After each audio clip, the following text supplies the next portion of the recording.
Welcome to Dialogues in Afro-Latinidad, a podcast dedicated to amplifying and elevating Afro-Latinx histories, cultures, and communities across the Americas and beyond. I'm your host, Dr. Michelle Vasquez. Join us for conversations with experts and artists to learn more about Afro-Latinidad. Venga. Welcome, and my guest today is Dr. Uli Moreno-Tabarez. He is an interdisciplinary geographer and researcher at S5.E7-Uli, the Mexican Research Council at La Universidad Autónoma de Guerrero in Mexico. He has a PhD in Human Geography and Urban Studies from the London School of Economics and a master's degree in Performance Studies from Cal State Los Angeles. He is the editor of the journal City and visiting fellow in the Department of Methodology at the London School of Economics. His research develops participatory spectral geographies of Afro-Indigenous coastal life, tracing water, urbanization, and climate grief under racial capitalism, and building local networks and theory that speak to our collective experiences. Thank you so much for joining me today, Uli. Welcome to the podcast. Thank you for having me. It's so wonderful to be here. So let's get right in there. So you grew up in, I'm going to make sure I say this right, Atoyac, That's Guerrero. right. Okay. Yep. And now you're a scholar of interdisciplinary geography, specializing in Afro-Latin America. So how did this come to be? How did you become so interested in this aspect of Afro-Latin America? Yeah. So I grew up here until the age of 11, and then I moved over to the United States. From the States, I left after getting my master's degree in performance studies, and I lived in China for a year. And then I did my PhD in London at the School of Economics, researching Latin Americans in their performance of identity, ethnicity in London. So I think the like when you mentioned in the intro the idea of spectral geographies, it's something that I had worked with before in my master's degree, in terms of how certain identities or subjectivities get erased through the years and so through history and history building or nation building or the nation, the history of the nation, so on and so forth. So I think the idea of visibility, it becomes sort of central in in the politics that I work with, because there's erasure histories. It's a matter of who sees, who controls, what is extracted, the circuits of care that sort of, I guess, sometimes hide some of what should not be seen so that it's not co-opted and so on. Um, and so there's a bit of category shifting that's taking place. I think the migration history sort of, for me, narrows down. It's not like one moment per se, but it's a series of moments that make me question the idea of what it means to migrate and to become not from Atoyac, not from Guerrero. I mean, those things, yes, but then those things get subsumed under Mexicanness, and then Mexicanness gets subsumed under Latinidad. And so there's like a myriad of layers of what's it called, identity shifts, and under those, the idea of blackness, at least from my experience, wasn't necessarily something that I had access to. Obviously, in terms of Afro Latinos from the East Coast, that was a thing. I saw them on TV. There was something that called me, but I couldn't really name it because my idea of blackness was something foreign, not necessarily something that I was myself, let's say. So after I moved out of the US and started the whole migration journey, finally, when I moved it back to Mexico, I started looking through family pictures and started finding phenotypically Black people in my family tree. And so I became curious, and I decided to research the coasts of Guerrero as a way of understanding my own social history, or how I fit within that. And I mean, in so many ways, that's sort of the catalyst. The idea that it's absent in one, at least in my experience, it was absent in one part of the geography. But then when I come back home, it's when it becomes more visible. Except it isn't that thing that I understood in the United States. It's something different. It's a different kind of expression of blackness, and that's what became so interesting to me because of how that plays out in terms of like me saying I am Afro descendant, Mhm. um, and then what that means in terms of like having to reckon that with my understanding of claiming blackness in the United States when you look like me. So I'm a bit more lighter skinned. Um, and I think it's the sun out here, but if you saw me in London, you'd be like, that's a white boy over there. If you didn't hear me speak, obviously. But anyway, yeah, I think it's this dichotomy of visibility where one is absent and the other one is present, but it's not what I expected, and so I'm trying to understand what that means locally. Yeah, I think I often say to people, I talk with colleagues about the different, what's the word I'm looking for? There are different kinds of blackness. Blackness, there's a lot of diversity within blackness. It means different things in different contexts, but there is a through line that connects them in many ways. But like you said, the context does matter. Um, Yeah, and how it's not, because those identities are relational. So how people see you, how you see yourself, don't always necessarily align with the right. spaces that you're in. Totally, totally. I like the idea of the through line too, because for me, it's as a researcher, when I come here, I'm always looking for those through lines, but I understand that those through lines that I understand or that I sort of look for are guided by a particular text, geographic text, and that's very much guided by US blackness and UK blackness. And so it's an Anglophone kind of blackness that whenever I look for it here, it doesn't like that. It's not that the through line disconnects. It's just that it's literally in a different language and a different way of adapting that language as well. So, like you sort of have to get a bit more abstract in order to find the through lines. And that's what's really interesting too, because the abstraction is sort of the theory, and the theory becomes very tangible when you look at international links. Definitely.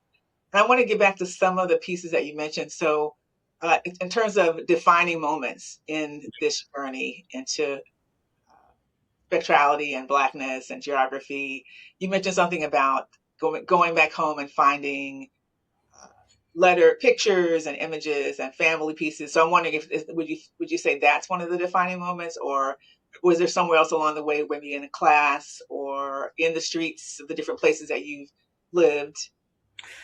Yeah, I think I remember prior to my going to my PhD in London, I had pitched a project to do migrations in China, internal migrations in China, because I'd lived there and I thought, okay, well, I'll take on a new context. I did autoethnography in my for my master's, and I sort of wanted a context that wasn't my own, but I still got to understand. And so. Yeah, when coming back, when I had come back from China and going into my PhD, I had a nephew who told me about a brother who had kids in the Costa Chica region of Guerrero, and the way he spoke of the people that lived there, he's like, they're black. I'm like, what do you mean? It's like, no, they're black, black. I'm like, still, what does that mean? And so he started talking about the phenotypical characteristics, and it became one of those things where I thought, oh my gosh, I already pitched the project about China, and now can I switch over to Mexico and blackness in Mexico? And it wasn't something. There were health issues in my PhD, which did not allow me to come back to Mexico. But I was always curious about that, and surprisingly, the people that migrated from Latin America to London, which is what the research that I conducted, they weren't people of color. Let's say they were more affluent, whiter at least, Mm. um, Latin Americans, and there was a sort of downscaling of status in terms of the jobs, because here they were doctors, lawyers, etc. But when they moved to London, those degrees weren't valid, and sometimes they didn't speak the language, so they did janitorial work and so on and so forth, that type of care work. And so it was something that like it still called my attention. But then when I returned here, like not just finding that my brother had kids with a black woman in Costa Chica, but that this coastal region, after researching a little bit, there's so much depth to blackness here. Just to say, in terms of history, part of the things that I was researching and that really caught my attention was that the region was, I think, about 90% black, or at least Afro-Indigenous, in terms of the mix that sort of ruled the region under the colony, or as they would say, the viceroyship, because they don't like to. Historians in Mexico don't like to call it colony. You might have heard that debate, but because legally it was that, but then obviously everything that characterized it was the idea of a colony. So anyway, under the colony, Acapulco was governed by and run operated like on a daily basis in terms of the care work, in terms of the maintenance infrastructure. It was governed by Afro-descendant peoples, and so that's not something that is talked about. But then, like everything that I was, reminded me that this was home, and that like it wasn't what I expected out there, and that part of myself out there was reperformed without the accessibility to blackness. And coming back here, it was like, well, you can research this, you can research the history. And I wanted to research the family tree, but there was only so far, I could only go so far because of the ways in which records are kept here. It's not so loyal, at least on paper. And so at some point, I sort of gave up trying to look for individuals. And I understood that they were all over the coastal regions, but that in order to research that, I needed to do a social history of what it meant now and also what it meant in the past, a historical geography type of study. And so that's what called my attention very deeply to the region, to Great. stay home. Yeah. Yeah. No, I mean, it's sometimes you have to go out and No. come back to figure out what things mean, or why, or what's important, or what's more critical for your understanding after all these other experiences. Yeah. Um, I know we talked a little earlier, and I know you're passionate about spectrality and blackness. So tell us more about what you were drawn to with these intersectional spaces. Yeah, I think spectrality is a really fun. I mean, it's sort of there's a bit of darkness there, but then I'm also attracted to the darkness of what that means. Spectrality for me started in my in my master's degree when I started playing with the specters of Zapata, the ghosts of Zapata. It's not necessarily the same thing, but sort of like the figure of, and how that was translated over the years in terms of the historical narrative. And that historical narrative was very tied to heteronormative, machista life ways. And so that's what got represented, and that's how Zapata was portrayed. And so I decided to queer that moment or that figure by writing a play where Zapata was my lover, and I was burying his corpse, and I was the one that took care of it, and I was the one that reproached him for what was to come, because in the character's mind, he let himself be taken by history and by those masculinist histories. And so, yeah, like the play sort of plays along with that kind of narrative. That figure sort of followed me in terms of what Spectral Latinidad in London. And the way I sort of configured that was by thinking of the structural issues that Latinas faced in London, which were related to housing, health, and labor. And so those types of rights, let's say, in terms of the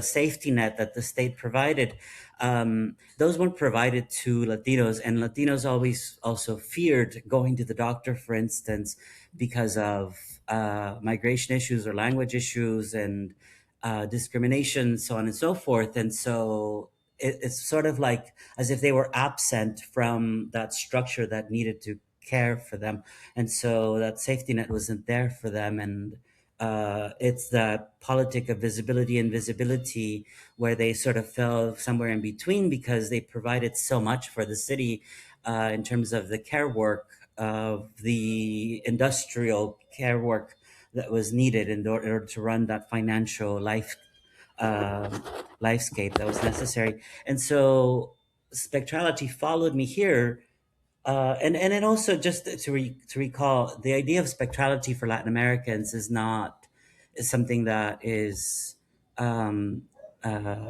foreign. It's quite intimate because of the in Mexico disappearances, the like the historical disappearances, which are very much local to this region because of this. This is one of the battlegrounds where La Guerra Sucia took place. La Guerra Sucia was a conflict between guerrilleros in Atoyac that basically fought for infrastructure and that were ultimately suppressed by the state, many of whom were disappeared. That included my family members that are still in the register of disappeared. Um, and so that called my attention, the idea that so many of the Latin Americans that I worked with were elderly, but were first wave migrations in London from Latin America. And those people had many disappeared because of the conflicts that characterizes much of Latin American history. And those conflicts would give way to this idea of being present in somebody's life by through their disappearance. Sometimes it's even through their death, which is still a kind of literal specter. But the idea of specter doesn't necessarily require a corpse. It just requires, for me, a yearning for justice, and for one to be the vessel for that specter to speak out and do work. And that work is very much, I think, um relates to blackness because of the ways in which historically it has been erased in this region, in the country, in Latin America, globally. All those types of I would say I would return to care work that Afro descendants have done for the building of this country and other countries. And so that calls my attention. It's beyond visibility, but it's more about what lingers and what resists capture as well, because the specter does resist capture.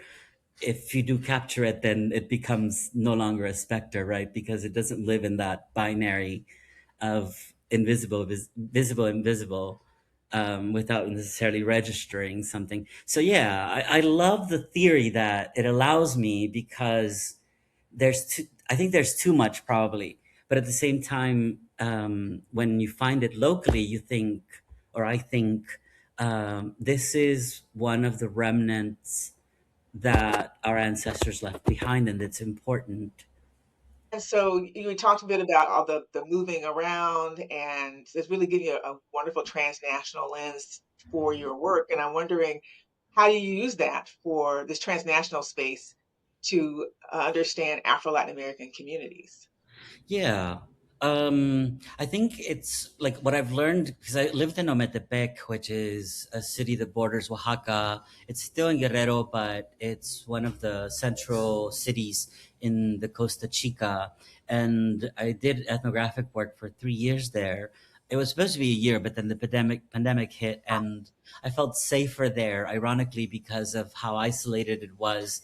Mm. And I mean, it didn't help because I was still one of the first that caught the virus. Oh, But I mean, I'm still here.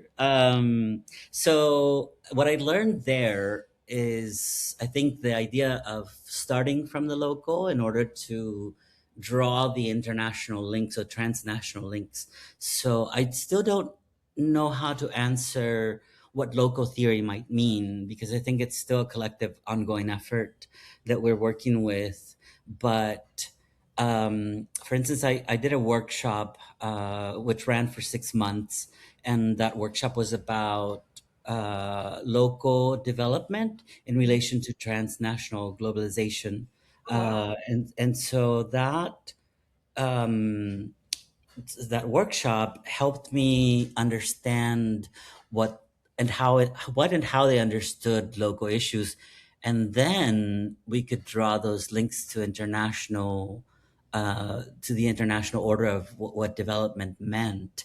And so it was surprising to find like the level of critique, that it was so well informed. It was like what my students at LSC didn't understand, and what I explained to them was ostensibly that it like the development regime was guided by certain actors that had particular forms of power to dictate. This was done in various stages, including the International Monetary Fund, World Bank, and so on, right?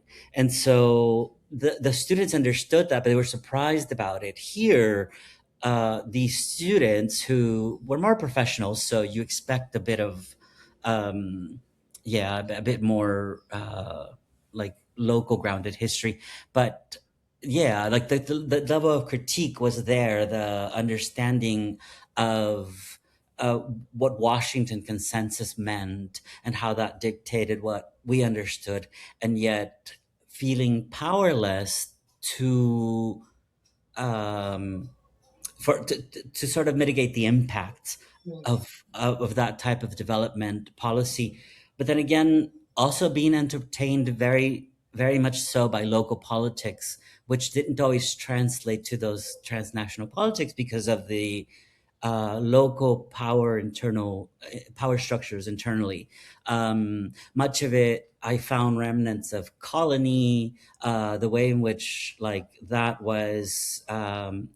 The hierarchies of the caste system, which historians also call that a system of calidad instead of caste system because of the different things that it beckoned or it called one to perform.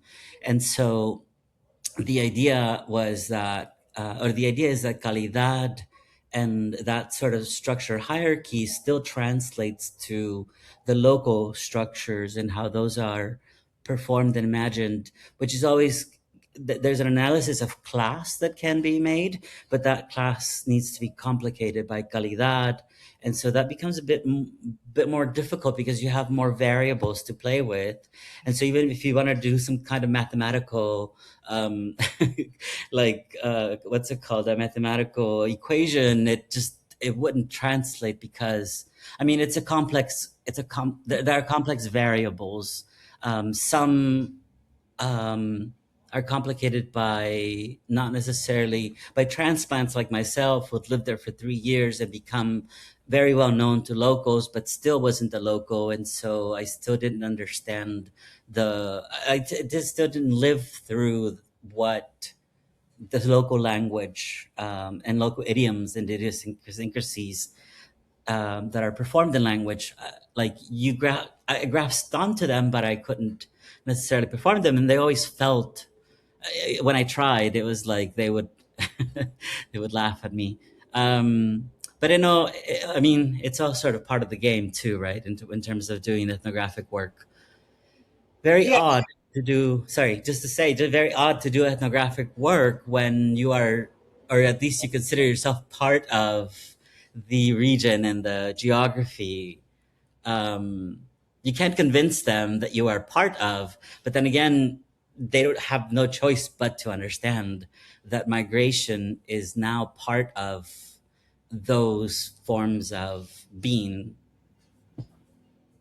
yeah. No, I was just going to say that the your positionality has a different kind of presence when it's in communities that you are more connected to.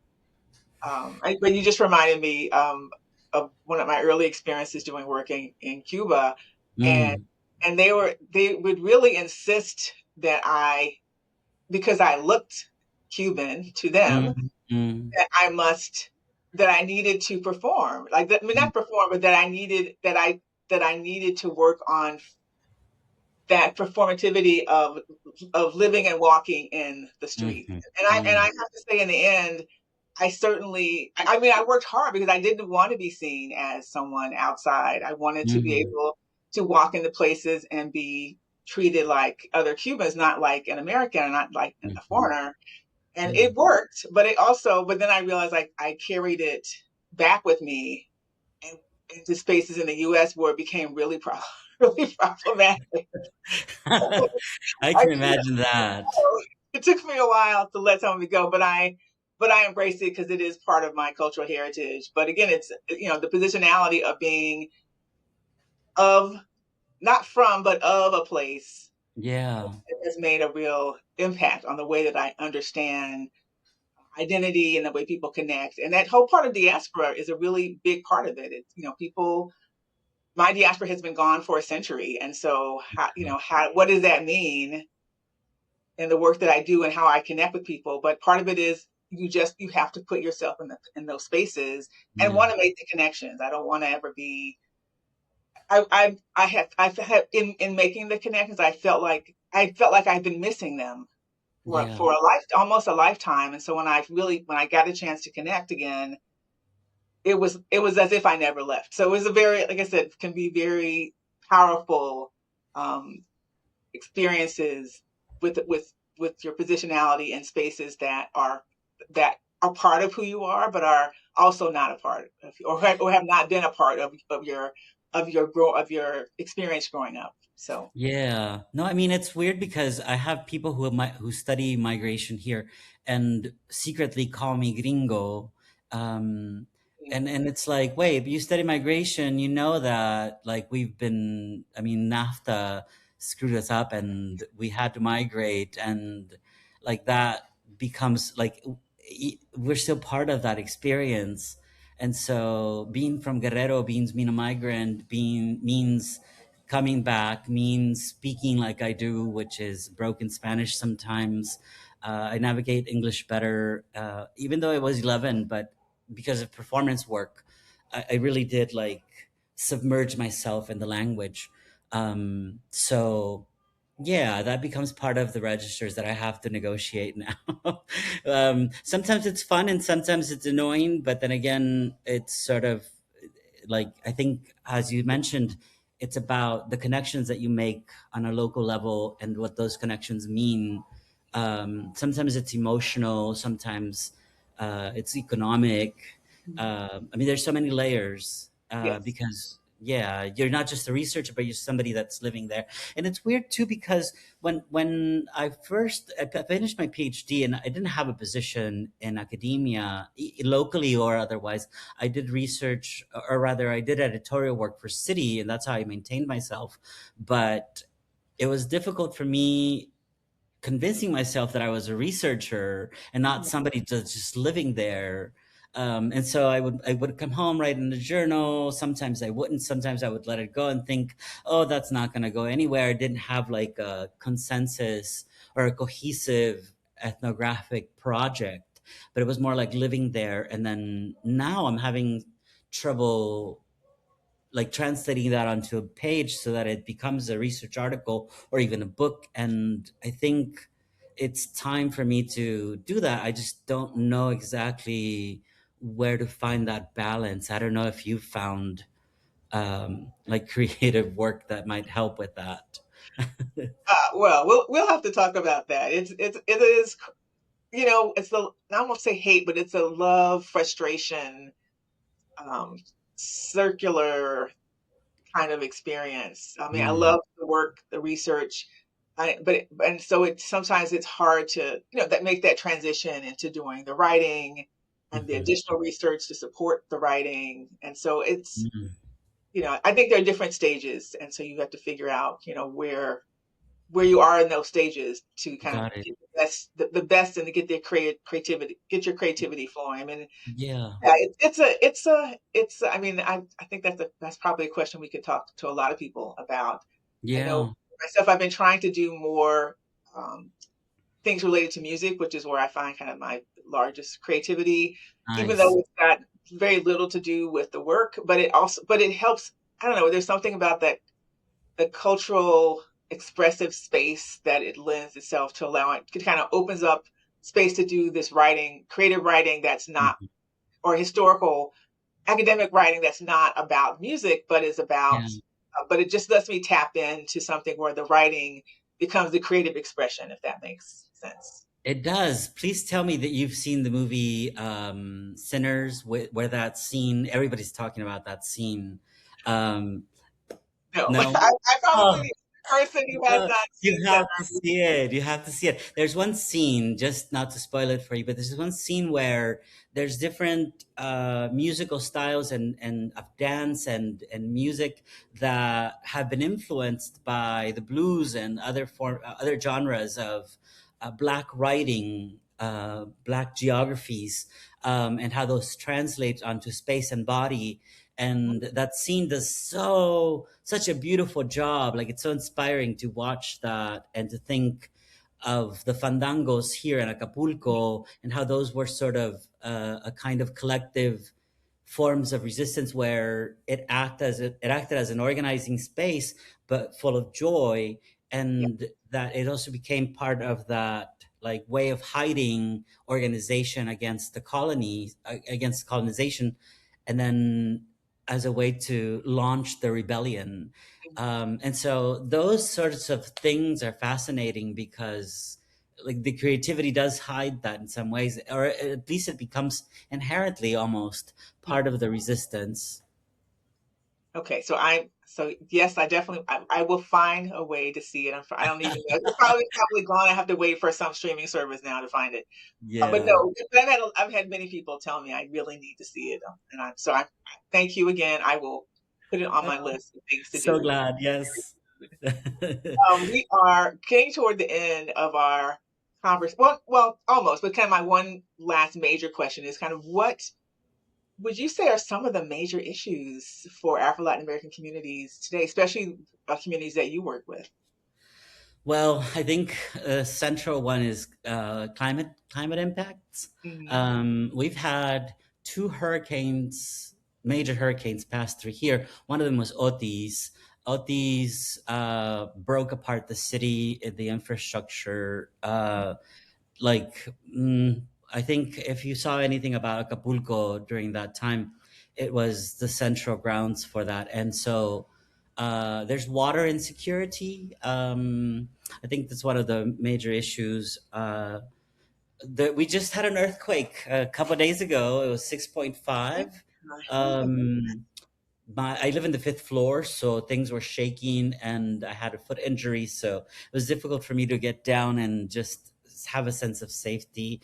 Um, yeah, so I think those are the major in terms of climate impacts after disaster, the displacements, extractive rebuilding, and also rebuilding in ways that are not sustainable, in ways that replicate what we had before, because we can't afford better infrastructure. And so we just play our luck in terms of waiting for the next hurricane, hoping that it won't be as bad. Yet, year by year, we understand that it is that bad and it's Right. getting worse.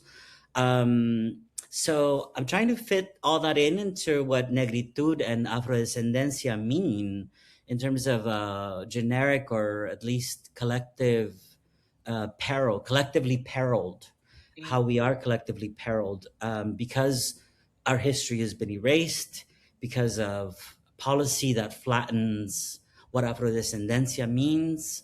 There are, I think, the current government has been doing a wonderful job in terms of trying to break that monolithic version that came up in the 90s and 2010s.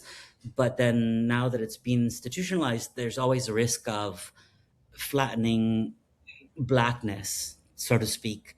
And so I think the current government has good ways of stepping in and letting locals decide what their main issues are and then driving policy based on that. So one would call it a participatory policy making, yet at the same time, you still have your detractors who basically will say that there are people that aren't making it to those meetings. Let's say it's people with resources. They don't like they call a general meeting, and so let's say there's a child care that needs to be done in order to attend these meetings. Well, that person is not cannot make it, and so that needs to be dealt with. I think the ways in which blackness is policed is also a discourse that we need to reckon with and make much more legible to um, for let's say institutions like INEGI. INEGI is the statistics, sort of like the poblacion. How do you say that?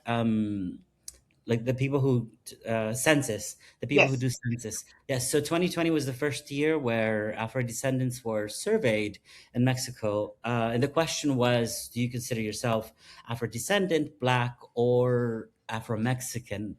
And so the question needed to be asked verbatim. And when it was asked to me, for instance, I was Uh-huh. only asked whether I was Afro descendant, which means that there's already like a kind of policing in terms of what is Afro descendant, what is Black, and what is Afro Mexican. And so those three categories were lumped in, and INEGI it does a very crude kind of collective census. And much of that census, I think, has to do with, needs to reckon with the erasure of Blackness historically, where the project that was the nation building of Mexico relied on more urban, whiter, and richer subjects. So the more rural, darker skinned, phenotypically indigenous Black peoples were not necessarily included into that vision.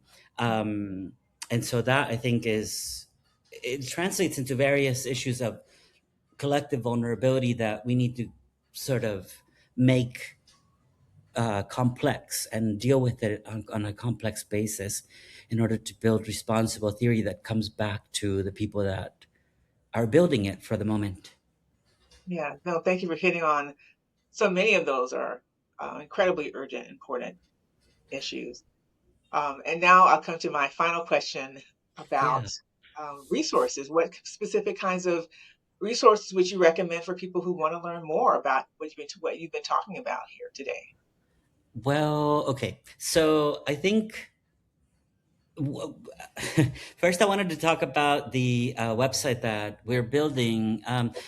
Back in 2002, I started a project which was a virtual seminar series with the Urban Studies Foundation, and then some of that funding or some of that project was transferred on to the International Journal of Urban and Regional Research, IJUR, and both of these journals funded a couple of projects that we call Spectralidades Afro-Indígenas, Afro-Indigenous spectralities.